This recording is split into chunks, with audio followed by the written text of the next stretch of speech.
देवापर्यंत पोहोचलं नाही. का पोहोचलं नाही? मध्ये फार अडथळे आले, नाही का? मध्ये फार अडथळे आले. पाणी सोडलं परंतु मग त्या ठिकाणी पोहोचलं नाही. का पोहोचलं नाही? मध्ये फार अडथळे आले.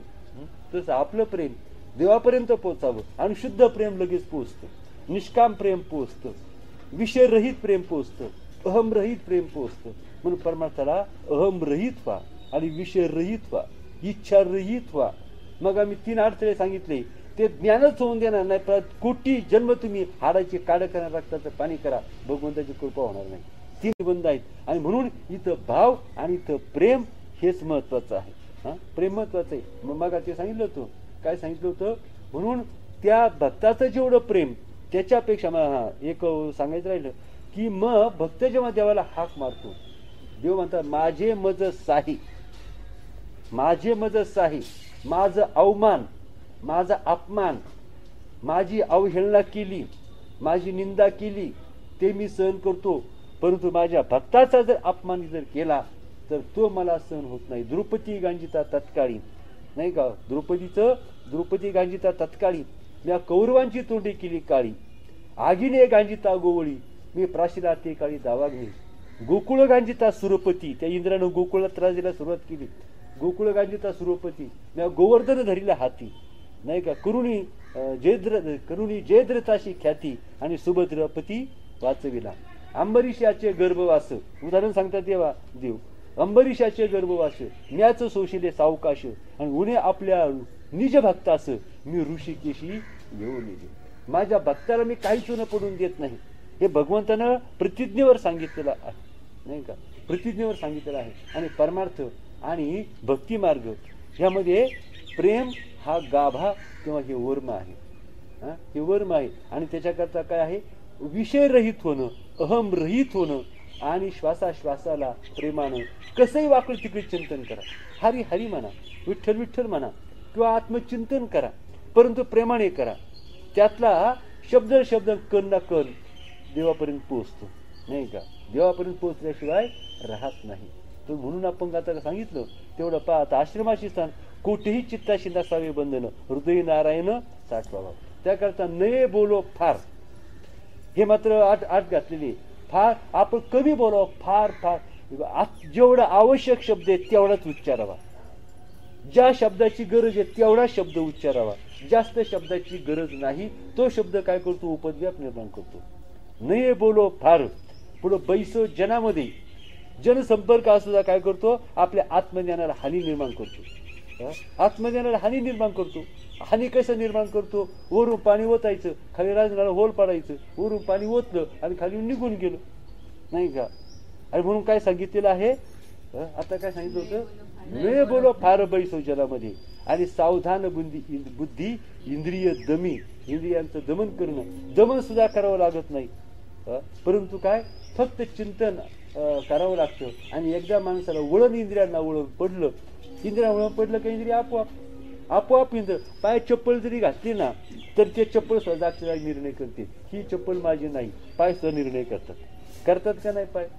पायाची गरज नाही, हातात घ्यायची गरज नाही, पाय स्व निर्णय करतात, ही चप्पल माझी नाही, ही चप्पल वेगळी आहे. तितकं इंद्रियांना वळण पडतं. वळण पडतं का नाही? इंद्रियांना वळण पडतं. आणि ते वळण पडलं ना, तो टाईप करणारा असतो, पाय टाईप करणारा इकडे तिकडे पाहतो, बरोबर बोटं चालतात. किती मिनिटाला 60 शब्द 70 शब्द इतकं त्याचं स्पीड त्याला प्राप्त होतं, नाही का? इतकं किती स्पीड प्राप्त होतं? गप्पा मारतो, परंतु बोट किती अगदी पटपट पटपट पटपट पटपट त्या याच्यावर पट्ट्यांच्यावर पडतात. किती वळण पडलेलं आहे त्याला, किती वळण पडलेले, नाही का? आणि म्हणून काय म्हटलेलं आहे तर एका असू द्या, तरी इंद्रियांना वळण पडणं हे महत्वाचं आलं लक्षामध्ये. म्हणून नये बोलो फार बैस सावधान बुद्धी इंद्रिय. तू का म्हणे घडी घडीने साधावी आणि त्रिगुणांची गोवी उगवून आपोआप. आणि देवाचं भजन करता करता, नामस्मरण करता करता चित्तशुद्धी आपोआप होऊन जाते. आपण काय केलं? सदरा वरचो धुवावं लागतो का नाही? शर्ट धुतला आणि घालून गेलो, पुन्हा मळतो. मळल्याशिवाय राहतो का नाही? मळल्याशिवाय राहतो का नाही? मळतोच. मग पुन्हा काय करायचं आहे? पुन्हा तो धुवायचा आहे, नाही का? आणि धुवून घाला पुन्हा फ्रेश. पुन्हा फ्रेश पाहिल्यासारखं झालं का नाही? तर म्हणून इथं कसं आहे, चित्तशुद्धी ही महत्वाची आहे.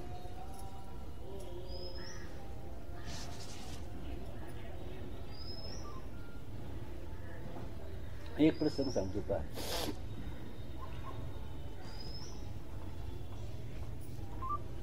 जेव्हा श्रीरामांनी तर लंकेवर रावणाला ठार मारायला जायचं ठरवलं, रावणाला मारायचं होतं ना, तेव्हा सेतू बंद करायचा होता.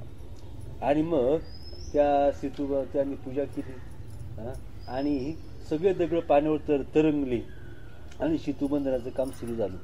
ही वार्ता लंकेमध्ये कळली का राम लंकेमध्ये येत आहे आणि आता रावणाचा वध करीन आणि लंकेचा काय करीन, सर्वनाश करीन, रावणाचा वध करीन. आणि ते राम इतका बलाढ्य आहे, ते वानर इतके बलाढ्य आहे, ते काय करतात, तो दगड घेतात आणि ते पाण्यामध्ये टाकतात आणि ते दगड पाण्यामध्ये तरंगतात. मोठमोठे दगड सुद्धा, वजनदार दगड सुद्धा काय होतात, पाण्यामध्ये तरंगतात. इतका राम बलाढ्य आहे. सगळ्या लंकेची चर्चा सुरू झाली. मग त्यांना आता प्रश्न पडला. आधी त्यांनी काय केलं होतं, युद्धाची तयारी केली होती. राम येत आहे, आपलं युद्ध रामाबरोबर आपलं युद्ध होणार आहे, त्यांनी युद्धाची जय्यत तयारी केली. परंतु जेव्हा त्यांना कळलं का ते दगड पाण्यात टाकतात आणि ते दगड सुद्धा समुद्रामध्ये तरतात, ही वार्ता सगळ्या लंकेमध्ये गेली. आणि मग मात्र लंकेमध्ये म्हणजे दुःख निर्माण झालं, दुःखाचं सावट पसरलं की आता रामाला तोंड कसं द्यायचं. सेनापती सुद्धा, सैन्य सुद्धा खचलं आणि रावणाला ही गोष्ट कळली. मग रावणानं सुद्धा काय केलं, रावणानं सगळ्या सैन्याला सांगितलं, सेनापतीला सांगितलं, सगळ्यांना सांगितलं तुम्ही घाबरू नका. राम काय म्हटलं, समुद्रामध्ये दगड तरंगतोय, मी सुद्धा दगड टाकतो, ते सुद्धा समुद्रामध्ये दगड तरंगतात. म्हणजे कशावरून मानायचं म्हटले, म्हणजे तुम्ही टाकले दगड जर तरंगले तर आम्ही समजू तुमच्या ते रामासारखं सामर्थ्य आहे. पण तुमचे दगड जर समुद्रामध्ये बुडाले तर आम्ही समजू तुमच्यात काहीच ताकद नाही आणि तुमचा पराभव आजच अटळ आहे, हे आम्ही समजू. म्हटलं मग चला तुम्हाला दाखवतो. मग सगळे रावण निघाला, त्याच्याबरोबर त्याचे 2-4 सेनापती होते, आणखी 4-6 मुख्य माणसं होती. आणि म्हटले आता काय करायचं आहे, तर रावण सुद्धा समुद्रामध्ये दगड टाकतो आणि ते दगड सुद्धा तरंगतात. हे लंकेमध्ये त्यांना आत्मविश्वास निर्माण करण्याची गरज होती. म्हणून ती समुद्राकाठी गेले आणि रावणाने दगड घेतला, समुद्रामध्ये टाकला आणि तो दगड तरला, तो दगड बुडाला नाही. म्हटले पहिला तरला काहीतरी जादू टोला असेल, दुसरा टाकला तोही तरला, तिसरा टाकला तोही तरला. आता सगळ्याची खात्री पटली, आता काही काळजी नाही, आता रावण सुद्धा काही कमी नाही. रावणातही रामासारखं सामर्थ्य आहे. सगळ्या लंकेमध्ये वार्ता पसरली का रावणाने सुद्धा दगड टाकायचे, ते सुद्धा तरले. ही गोष्ट मंदोदरीला कळली. सगळ्यांना आश्चर्य वाटलं, पण नाही, कोणालाच काय एवढं वाटलं नाही. पण मंदोदरीने विचार केला, रामाचे दगड तरले कारण राम अत्यंत पुण्यवान आहे, पण रावण कसा आहे हे मला चांगलं माहिती आहे. रावणाचे दगड तरलेच कशी, तिला शंका आली. नेहमी माणसाने असं आंधळा विश्वास ठेवू नये बरं का. मंदोदरीला शंका आली. लोक लगडे उड्या मारायला लागले, तिने उड्या नाही मारल्या. तिला हे रहस्य काय आहे हे तिला कळेना. तिनं रावणाला विचारलं, पहिलं मला याचं उत्तर द्या म्हणे, तुमचे दगड तरलेच कसे समुद्रामध्ये. पण मला याचं उत्तर द्या, कारण मला माहिती आहे रामाशिवाय दगड समुद्रात तरू शकत नाही आणि तुमचे दगड समुद्रात तरंगलेच कसे, याचं मला उत्तर पाहिजे. तू म्हटलं नाही, म्हटले मला याचं उत्तर म्हटलं आता पाहिजे, त्याशिवाय मी सोडणार नाही म्हटली. मग सांगितलं तुला सांगतो, म्हटले तुला त्याचं रहस्य सांगतो. मी जेव्हा तिथं समुद्रात काठी गेलो, दगड हातामध्ये घेतला, त्या दगडाला सांगितलं, हे दगडा तू जर नाही तरंगला तर तुला रामाची शपथ. नाही का, त्या दगडांना रामाची शपथ घातली आणि म्हणून ते दगड तरंगले. शेवटी रावणाला कोणाचा आधार घ्यावा लागला, शेवटी रामाचाच आधार. दगड तरंगले पण रामाच्या आधारानंच तरंगले, नाही का. मग द्रौपदीला समाधान वाटलं. द्रौपदी सुद्धा ती सुद्धा न्यायी होती. हा ती मंदोदरी, मी काय म्हटलं, हा ती मंदोदरी, ती सुद्धा कशी होती, ती पतिव्रता होती. ज्या महान पतिव्रता, 5 पतिव्रता सांगितलेल्या आहेत ना, त्यामध्ये एक मंदोदरी होती. म्हणून रावणाचेही दगड तरले, परंतु ते का तरले, त्यांनी त्या दगडांना रामाची शपथ घातली होती. मग रावणाच्या शक्तीनं जर दगड जर तरले तर बाकी काय प्रश्न आहे, नाही का?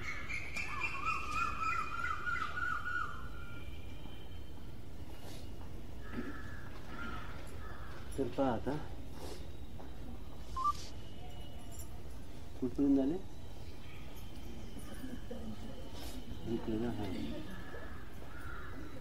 त्या महाज्ञानाच्या योगाने गर्भवासाच्या क्लेशातून त्याला कायमची मुक्ती प्राप्त होते आणि आपला हा जन्म शेवटचा, नाही का? आपला जन्म हा शेवटचा आणि आपला मृत्यू सुद्धा शेवटचा. काल सांगितलं, आपला काल विषय झाला, ज्यानं स्वतःचा मृत्यू पाहिला, नाही का, त्याला पुन्हा मृत्यू येत नाही. जो स्वतःचा मृत्यू पाहतो त्याला पुन्हा मृत्यू येत नाही. परंतु दुसऱ्याचे मृत्यू पाहिले का त्याचे मृत्यू आणि दुसऱ्यांनी पाहिले, खरोबर मग काय, जो स्वतःचा मृत्यू पाहतो त्याला मृत्यू नाही, नाही का? परंतु त्याचा मृत्यू दुसऱ्याला दिसत नाही. जेव्हा दुसरा कोणी आपला मृत्यू पाहत नाही, आपणच आपला मृत्यू पाहतो, तेव्हा आपले सगळे मृत्यू पुढचे टाळतात. बरं का? हे आहे, हे कळलं का तुम्हाला? मग म्हणून हे कधी आपलं मरण जेव्हा आपण आपल्या डोळ्यांनी पाहतो तेव्हा आपले मृत्यू टळतात. तेव्हा आपला जन्मही आपण पाहतो, आपला जन्मही पाहतो, आपण आपला जन्मही पाहावा आणि आपण आपला मृत्यूही पाहावा. जो आपला जन्म पाहतो त्याला पुन्हा जन्म नाही आणि जो पुन्हा आपला मृत्यू पाहतो त्याला पुन्हा मृत्यू नाही. आणि मग त्याची काय होते, जन्म मरणाच्या राहाटीतून कायमची सुटका होते आणि तो परम सुखाला, शाश्वत अशा कायमच्या सुखाला, केवळ सुखाला, जिथं दुःखाचं नाव नाही गाव नाही, अशा केवळ सुखाला, शुद्ध सुखाला तो कायमचा प्राप्त होतो. पहा आता पुढे काय म्हटलेलं आहे, तर अशा रीतीने हे शास्त्र अत्यंत सुलभ आणि अत्यंत गुणकारी आहे. हे औषध अत्यंत काय काय औषध अशी असतात ना, 100% हमखास गुण, नाही का, हमखास गुण. रामबाण, त्याला काय म्हणायचं, रामबाण. पण याकडे दुर्लक्ष करून जी नीच माणसे, आत्मघातकी माणसे, काही शब्द वापरलेला आहे, म्हणून या शास्त्रानं जो उपदेश केलेला आहे या उपदेशाकडे दुर्लक्ष करतात. अशी जी नीच आत्मघातकी माणसे या क्षुद्र विषय भोगात निमग्न होऊन राहतात. काय, या क्षुद्र विषय भोगामध्ये काय होतात, निमग्न होतात. ती खरोखर आदम आणि निंद्य होत. ती आदम म्हणजे काय, जो आत्मतत्वाचा विचार करतो त्याचा अत्यंत बुद्धिमान मनुष्यच, अत्यंत विचारी मनुष्यच, स्वतःची अत्यंत खरी काळजी असलेला मनुष्यच काय करतो, आत्मतत्वाचा विचार करतो. जो स्वतःबद्दल अत्यंत बेफिकीर आहे तो आत्मतत्वाचा विचार करत नाही. तर ते बुद्धिमंताने, म्हणून ते बुद्धिमंताने ग्रहण करण्यास सर्वथा योग्य असून तू त्याचे श्रवण कर. म्हणून बुद्धिमान माणसाने काय करावं, जे परम कल्याण आहे, शेवटचं कल्याण आहे, त्याच्यापेक्षा सुख, त्याच्यापेक्षा आनंद, त्याच्यापेक्षा वैभव पुढचं असू शकत नाही. बाकीची आणि तिथं दुःखाचं वारं सुद्धा तिथं पोचत नाही. जिथं ज्याला घात म्हणतो, विनाश म्हणतो, तिथं नाव गाव सुद्धा नाही. असं ते परमपणे भगवंताने अर्जुनाला सांगितलं. ते म्हणतात की तद्धामम परम यद्गत्वा न निवर्तन. सुरात काय आहे, न तद भासयते सूर्यो न शशांको न पावकः आणि यद्गत्वा न निवर्तन्ते तद्धाम परमम. जिथं गेल्यानंतर मनुष्य परम सुखाला प्राप्त होतो आणि पुन्हा त्याला ह्या मृत्यू लोकांमध्ये पुन्हा या दुःखाच्या जन्म मृत्यूच्या चक्रात त्याला सापडावं लागत नाही. असं माझं ते परमपद आहे. आणि तिथं जे पोचतात ते ह्या सर्व नाशापासून त्यांची मुक्तता होते. हे सुंदर शास्त्र ज्या प्रकारे श्रवण केले पाहिजे, ज्या पद्धतीने त्याचा विचार केला पाहिजे, त्या पद्धतीचे व परिभाषेचे महत्व मी तुला सांगत आहे. आता शास्त्र जरी असलं, बंदूक आहे, आता बंदूक कशी चालवायची, ज्याला बंदूक चालवता येते तो शत्रूचा नाश करतो. ती बंदूक जर उलटी चालवली तर ती काय करते, बंदूक चालवणाऱ्याचाच घात करते. किंवा ज्या गाडीमध्ये आपण कारमध्ये बसून आहोत, ती गाडी ज्याला चालवता येते तीच गाडी त्याला सुखरूप मुक्कामाच्या ठिकाणी पोहोचवते. ज्याला चांगली चालवता येत नाही तीच कार त्याला संपवून टाकते. बरोबर आहे का नाही, त्याचाच घात, तीच कार तीच गाडी त्याचा घात करते. परंतु ज्याला उत्तम चालवता येते त्याला ती सहाय्यकारी होते. आणि ज्याला चालवता येत नाही त्याला ते मारक होते. तसं हे शास्त्र ज्याला युक्तीनं, विचारानं, पद्धतीनं आत्मसात करता येतं, त्याचा तो व्यवस्थित किंवा योग्य पद्धतीनं अभ्यास करतो, तोच काय होतो, त्या पदाला प्राप्त. हे शास्त्र आपल्याला तिथं नेऊन पोहोचवतं. हे शास्त्र जे आहे हे आपल्याला आत्मपदाला नेऊन परमपद जे आहे तिथं नेऊन सोडतं, तिथं नेऊन पोचवतं. परंतु या शास्त्राचा अवलंब कसा करायचा, ती पद्धत काय आहे, ती पद्धत ज्यांनी, त्या पद्धतीने ज्यांनी शास्त्राचा अनुनय केला तेच त्या परंपरापर्यंत पोहोचू शकतात.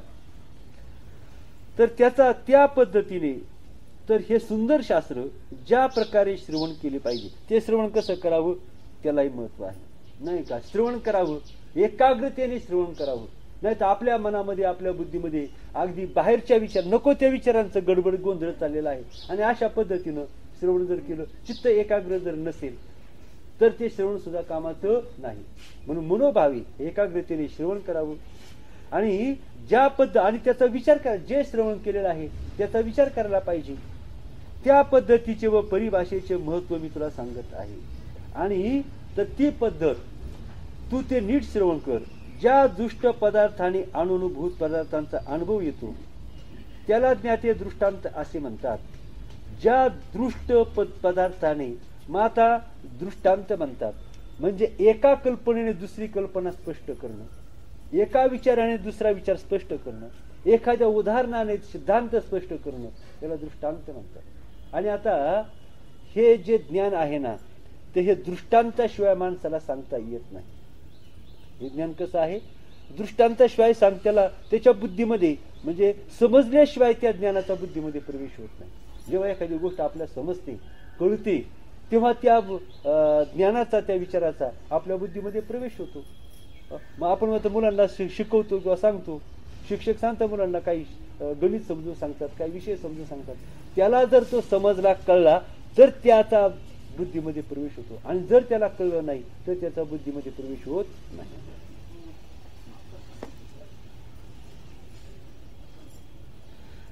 तर ज्याप्रमाणे रात्री दिव्याच्या प्रकाशाशिवाय घरातील भांडी वगैरे दिसत नाही, त्याप्रमाणे अदृष्ट अर्थाचा बोध होत नाही. आता हा विषय कसा आहे, अदृष्ट आहे, हे सूक्ष्म ज्ञान आहे, हे मनबुद्धीच्या पलीकडचं ज्ञान आहे. आणि म्हणूनच या मनबुद्धीच्या पलीकडचं जे ज्ञान आहे, तर त्याचा बोध, अदृष्ट अर्थाचा बोध होत नाही. जसं दिव्याशिवाय घरातले स्वयंपाक करता येतो का? लाईट जर गेली तर स्वयंपाक करायचा. काय काय मिरची कुठं आहे, पावडर कुठं आहे, मीठ कुठं आहे, त्यात 2-4 वेळा खाली आपटावं लागत नाही का. एकमेकाच्या धडकाच बसल्याशिवाय राहते का घरामध्ये. म्हणजे अंधारात जसे व्यवहार कसे असतात, अवघड असतात. मग त्याप्रमाणे अदृष्ट अर्थाचा बोध होत नाही. आणि म्हणून हे आत्मतत्व अदृष्ट आहे. आणि त्याचा बोध करणं हे सोपं नाही बरं का. त्याचा बोध करणं सोपं नाही, परंतु योग्य पद्धतीचा अवलंब जर केला तर त्याचाही बोध करता येतो. ज्या ज्या दृष्टांताचा मी तुला बोध करणार आहे ते स्वतः अनित्य आहे, पण त्यावरून तू नित्य आणि परमात्मा स्वरूप ब्रह्माचा बोध करून घे. आता मी जे दृष्टांत आहेत हे दृष्टांत व्यवहारातले आहेत, नाही का. कारण एक विचार करा का जे ब्रह्म निर्गुण, निराकार, निशब्द आहे, तिथं नाहीच काय, तर तिथं दृष्टांत देता कशाची. तिथं काही नाहीच, तिथं विचार नाही, माणूस नाही, पशु नाही, पक्षी नाही, वस्तू नाही. मग तिथं ते दृष्टांत घेताच येत नाही. हे मिथ्य आहे, हे मिथ्य आहे.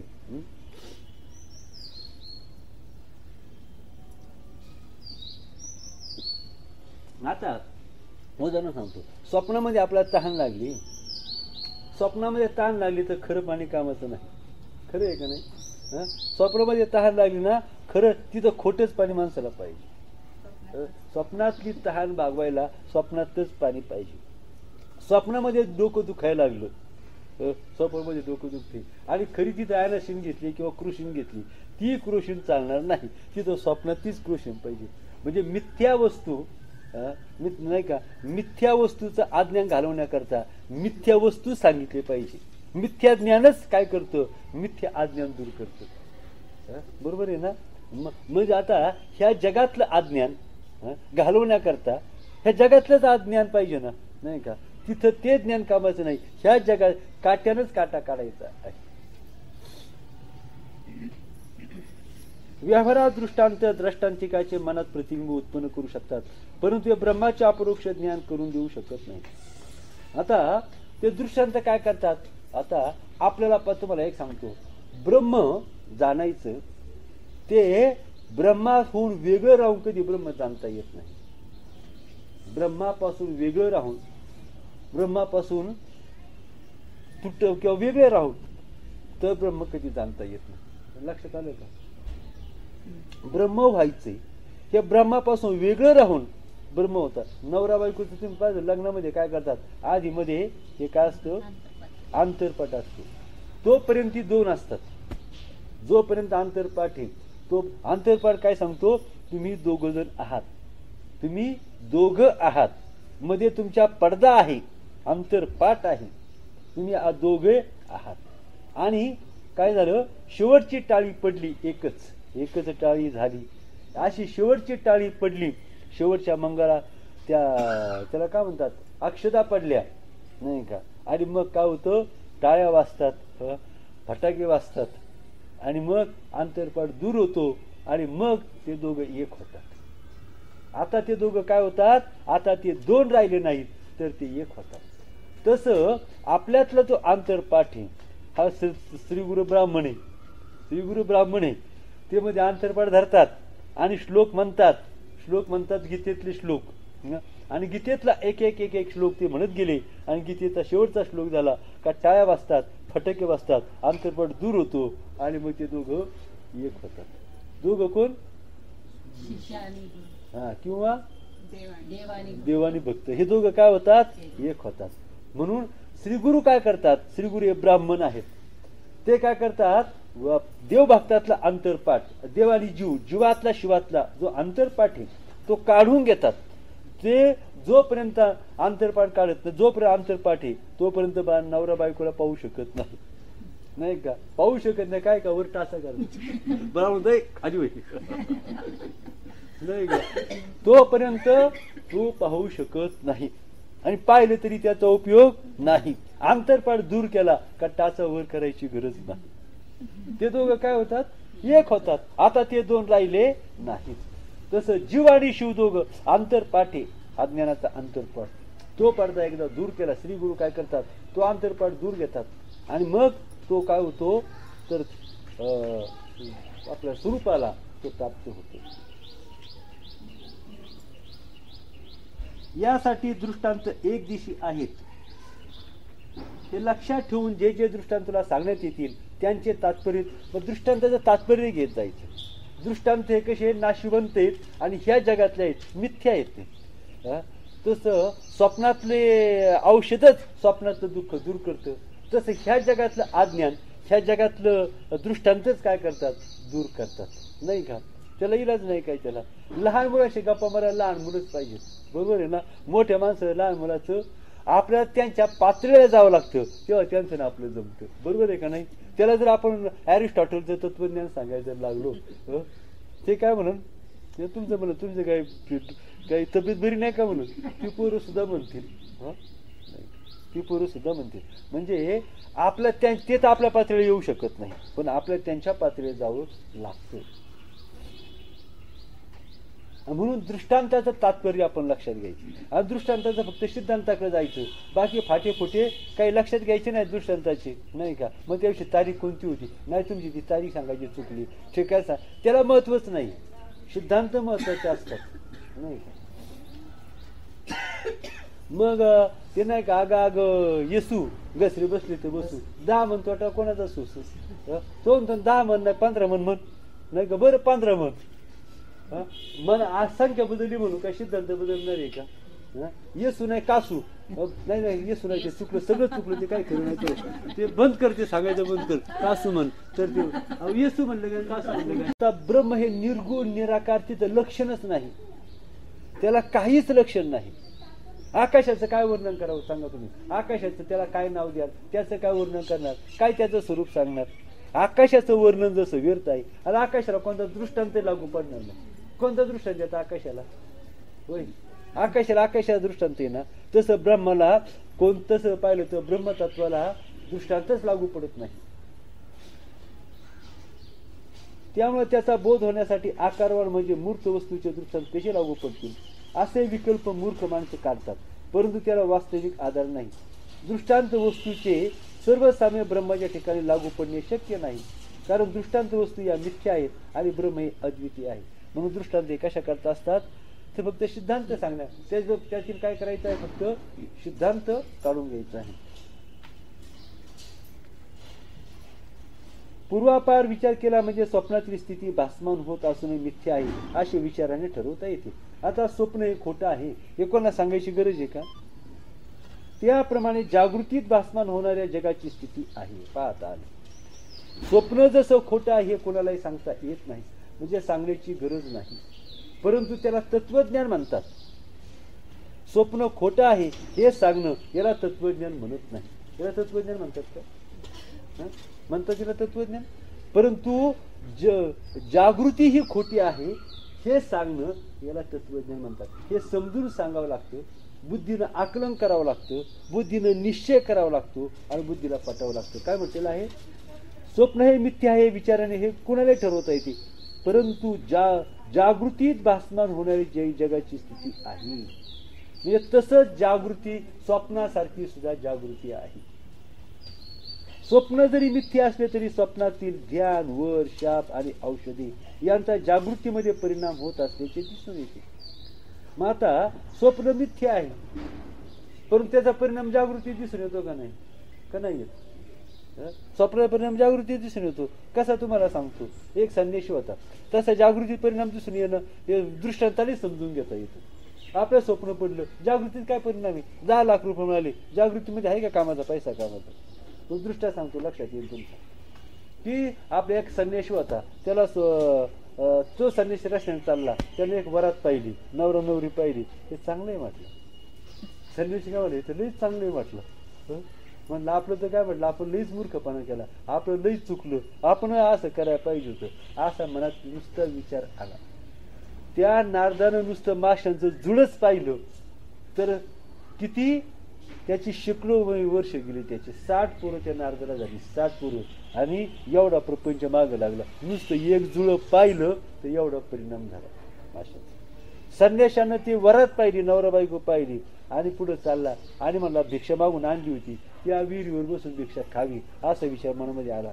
आणि म्हणून विहिरीच्या काठावर बसला, पाणी घेतलं, भिक्षा खाल्ली, पाणी पिला आणि थोडंसं म्हणला इथं पडावं, झोपावं, थोडंसं 5 मिनिटं आराम करावा म्हणून थोडासा पडला. तेवढा त्याला स्वप्न पडलं, आपलं लग्न झालं, आपल्याला बायको आली, डिलिव्हरी पण झाली, मुलगा पण झाला बरं का स्वप्नामध्ये. आणि बायको म्हणजे अहो पोरग तुमच्या खाली चंद्र जरा तिकडे सारखा ना, तिकडे सरकाय गेला तर विहिरीतच पडला, सरकाय गेला विहिरीत पडला आणि हात मोडला नाही का, हात मोडला, पायी मोडला, लग्न चांगला, हाताला कसं तरी प्लॅस्टर केलं आणि लोकांना विचारलं अहो बुवा काय झालं? म्हटलं हा खोट्या बायकोनं घोटाळा केला. काय म्हटला? स्वप्नात त्या किंवा खोट्या बायकोनं घोटाळा केला. खोटी बायको जर एवढा घोटाळा करते तर खऱ्या बायकोचं काही खरं नाही, नाही का? म्हणजे स्वप्नातला परिणाम जागृतीत. आता दुसरं सांगतो तुम्हाला, स्वप्नातले परिणाम जागृती सुद्धा होतात. म्हणजे स्वप्न मिथ्या जरी असलं तरी परंतु ते दुःख द्यायला कारण होतं, सुख द्यायला कारण होतं, दुःख द्यायला कारण होतं. जगताची स्थिती मिथ्या आहे आणि म्हणून जागृतीमध्ये म्हणून तरी त्या मिथ्या जगतातील मिथ्या दृष्टांत कार्यकारी होतात. मग जगत मिथ्या ठरवायचं आणि त्या जगातील दृष्टांत द्यावे लागतात. बरोबर आहे का नाही? वाल्मिकी ऋषी सारख्या ग्रंथकाराने मोक्षाचे उपाय सांगणारे जे अन्य ग्रंथ रचले आहेत त्यामधील दृष्टांताच्या संबंधीची व्यवस्था अशीच आहे. म्हणजे वाल्मिकी ऋषींनी जगत, तुम्हाला सांगतो, जगत मिथ्या आहे हे ज्याला कळलं तोच आत्मज्ञानापर्यंत पोहोचतो बरं का. जो ज्ञानी आहे, ज्याला मोक्ष मिळाला, त्याला निश्चित माहित आहे का जगत खोटं आहे आणि जगत मिथ्या आहे. आणि म्हणून जगत मिथ्या आहे हे जो सांगतो त्यालाच परमार्थ शास्त्री यांच्यामध्ये सांगितले आहे. तरी पूर्व संस्कारामुळे जगताच्या भ्रामकतेविषयी श्रोत्याच्या मनावर त्वरित परिणाम होऊ शकत नाही. किती वेळा जरी सांगितलं तरी बुद्धी स्वीकारत नाही. जग मिथ्या आहे तर त्या शिष्याची किंवा जो साधक आहे त्याची म्हणून हर प्रयत्न करून, नाना प्रयत्न करून, नाना युक्त्या करून, नाना दृष्टांत, नाना विचार, भयंकर परिश्रम करून ते शिष्याला सांगावं लागतं बाबा जग मिथ्या आहे. तेव्हा शिष्य त्या विचाराचा स्वीकार करतो. त्याच्या बुद्धीला जर नाही पटलं तर तो काय करणार आहे? त्याच्या बुद्धीला तर पटलं पाहिजे ना. शास्त्र सांगते, श्री गुरु सांगतात का जग मिथ्या आहे, पण त्याच्या बुद्धीला तर पटलं पाहिजे ना.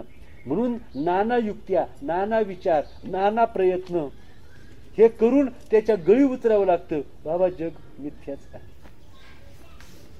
इतकं सोपं आहे का? मग गाढवाला तू घोडं म्हण हे सांगणं काय सोपं आहे का? सोबत गाढव दिसतंय आणि त्याला सांगायचं, पाहुण्याला सांगायचं पाहुणे याला घोडं म्हणा. पाहुणा हल्ल्याशिवाय राहील का? जरी पाहुणा असलं तरी. मग असायचे ना, गाढवाचं घोडच करायचं आपल्याला. गाढवाचं काय करायचं आहे? गाढवाचे घोडे आम्ही करू दृष्टी पुढे. तू करा मला म्हणतात. जग सत्य जरी दिसत असलं तरी ते सत्य नाही असा बुद्धीचा निश्चय करायचा आहे. ब्रह्म जरी दिसत नाही तरी ब्रह्म ओतप्रोत भरलेला आहे. तुम्हाला जरी वाटत असेल मी देह आहे तरी मी देह नाही, तुम्ही आत्माच आहात. मी देह आहे हा विचार काढून टाकायचा आहे आणि बुद्धीमध्ये मी आत्मा आहे हा विचार स्थापित करायचा आहे. एवढं परमार्थामध्ये करावं लागते आणि त्याचा निश्चय करावा लागतोय, ते वळंब पडावं लागते आणि सहज बुद्धी तशी व्हावी लागते. म्हणायचं परमार्थ झाला. नाही तर परवा सांगलं तुम्हाला गुरु शिष्य दोघं एका खुर्ची शेजारी शेजारी खुर्चीवर बसले. कारण त्यांचे पूर्व संस्कार ज्ञानाला विरोधी असतात आणि याला आडवं काय येतं तर आपले पूर्व संस्कार आडवे येतात. जग मिथ्या बनावं जन्मापासून आपण तेच. बरं आपल्या मिथ्या सांगणार आपलं कोणी सांगेल का? नातेवाईक, मित्रमंडळी, गावातलं कोणी सरपंच कोणी सांगेल का जग मिथ्या आहे? हे सरपंच सांगणार आहे का? का आपला पाहुणा सांगणार आहे का? का आपला मित्र सांगणार आहे का? जग मिथ्या हे फक्त शास्त्र आणि संत सांगतात. जगात कोणीच सांगत नाही जग मिथ्या आहे. आपल्या देहभावावरून काढायचं काम कुणीच करत नाही आणि हे दृढ होत जातात. जन्मल्यापासून तेच करीत आलो आणि ते आपल्याला आता उलट करायचं. आपल्याला परमार्थामध्ये काय करायचं आहे? म्हणून कायापूर नगरामध्ये वाई चंद्रभागा नदी तिची दारू फराटी आणि पोहणारा खाली उलटी. म्हणून पोहणारा नदीत उतरला का तो काय करतो? गटंगच खातो. त्या ज्ञान प्रवाहामध्ये ज्ञान गंगेतून उतरला का गटंगच खातो. कारण तिचा प्रवाह उलटा आहे. आपल्याला असं चालायची सवय आहे आणि तिचा प्रवाह असा आहे. म्हणून आपल्याला सवय काय करायची? प्रवाहाच्या विरुद्ध पोहायची. ज्याला सवय झालेली आहे, ज्याला प्रवाहाच्या विरुद्ध पोहता येतं त्याला ज्ञानगंगेमध्ये सुस्नात होता येतं. म्हणजे ह्या जगाच्या प्रवाहाच्या विरुद्ध आपलं उलट चालायचं. जग काय म्हणतंय? हे सत्य आहे आणि हेच चांगलं आहे आणि हेच खरं आहे. आणि परमार्थ काय सांगतो? त्याच्या विरुद्ध सांगतोय. नाही का? आपण देहालाच मी म्हणतो. माझा हात, माझा पाय, माझा डोळा आणि मी. नाही का? बोट जर तुटलं म्हणता काय त्याचं फार त्याचं काही खरं राहिलं नाही. त्याचं फार सगळं संपलं. म्हणजे देहाला धरूनच घरादाला संपलं. आतमध्ये कोणी पाहतं का? देहाचं वाटवं जरी झालं तरी त्याचं काही बिघडलं नाही. आत्मतत्व प्राप्त झालं ना, देहाच्या चिंदल्या झाल्या, घराचं वाटवं झालं, सगळं जग जरी बुडालं तरी त्याचा आनंद इतकिंचित कमी होत नाही. त्याला काय म्हणायचं? आत्मसाक्षात्कार त्याला म्हणतं. साधी गोष्ट आहे का आत्मसाक्षात्कार म्हणजे? आणि म्हणून माणसानं आत्मसाक्षात्कार त्यानं भीक आपलं राजवैभव असेल ना, पृथ्वीचं राज्य जरी असलं तरी ते टाकून द्यावं. अंगावरची भरजरी वस्त्र आणि ऐरावत हाती जरी बसायला असला तरी तो टाकून द्यावा. आपलं काय एखाद्या शिळ्या भाकरी भिक्षा मागून खावी. खापरामध्ये भिक्षा. वशिष्ठाने रामाला सांगितलं, रामा तू राज्याच्या वैभवाला भुलू नको. प्रसंगी हातामध्ये खापर घे आणि वाटेन त्या ठिकाणची भिक्षा मागून पोट भर, परंतु तू आत्मज्ञान संपादन कर. या जगाच्या नादी तू लागू नको. वशिष्ठाने रामाला सांगितलं. बरोबर आहे ना? स्वप्न कल्पना आणि मानसपूजेमध्ये कल्पलेले नगर ज्याप्रमाणे जगत मिथ्या आहे, जसं स्वप्नातलं, कल्पनेतलं आणि मानसपूजेतलं. आता मानसपूजेमध्ये आपण काय म्हणतो? देवाला हार घालतो. कशा? चंदनाचा हार घालतो. काय बापास जाते तरी 10 हार घालणं होईल ना? आत्तराच्या 10 बाटल्या फोडणं होईल ना? रुपये काय खर्च होतो का?